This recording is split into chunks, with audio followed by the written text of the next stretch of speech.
Education के बाद fashion में जाने का कैसे रुझान कैसे हुआ फिर? काफ़ी छोटी थी तो मैं बहुत इंटरेस्ट से फैशन शोज देखा करती थी। Sushmita Sen, Aishwarya Rai, all these are my favourites. So जब मैं उनको देखती थी तो मुझे कभी लगता था कि मैं भी इसी तरीके से फैशन की फील्ड में जाऊं, बट उस वक्त कह लें कि आज से 3 दशकों पहले पेरेंटिंग बहुत अलग होती थी।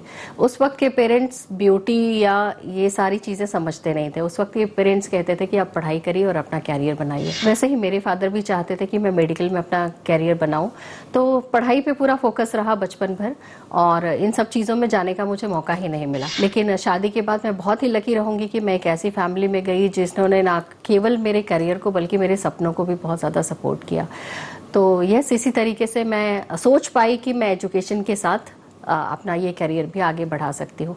तो इसलिए मैंने मिस में नहीं बल्कि मिसेज में पाया। एजुकेशन और फैशन हमारी सोसाइटी में ये दोनों एकदम विपरीत हैं, एकदम अपोजिट डायरेक्शन की चीज़ें हैं।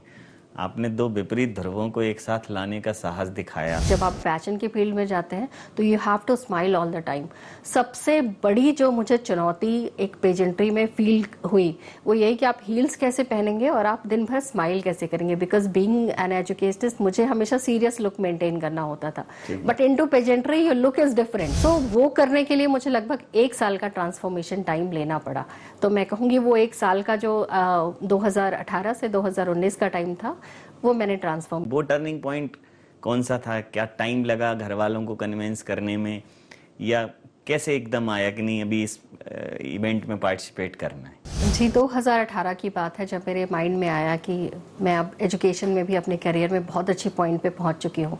अब मेरी बच्ची भी थोड़ी बड़ी हो चुकी है और मेरे ऊपर फैमिली की रिस्पॉन्सिबिलिटी भी थोड़ी कम हो गई है। तो मेरे माइंड में ये थॉट आया कि क्यों ना अब अपने सपनों को जिया जाए। लेकिन उसके लिए कहना चाहिए कि मुझे परमिशंस की ज़रूरत थी, बिकॉज अभी तो एक नहीं दो फैमिलीज़ की परमिशंस रिक्वायर्ड। तो मैंने वो धीरे धीरे कन्विंस किया अपने हस्बैंड को, फैमिली को, और जब मेरी फैमिली कन्विंस हो गई तो मेरे पेरेंट्स ऑटोमेटिकली मुझे सपोर्ट करने लगे।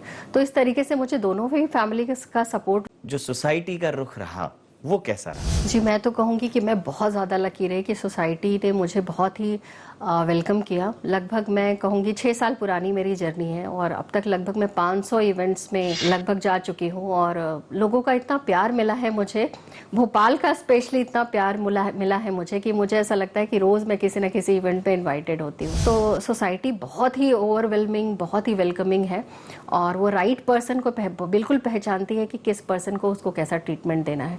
तो आई एम सो लकी कि आज तक मुझे वो ट्रीटमेंट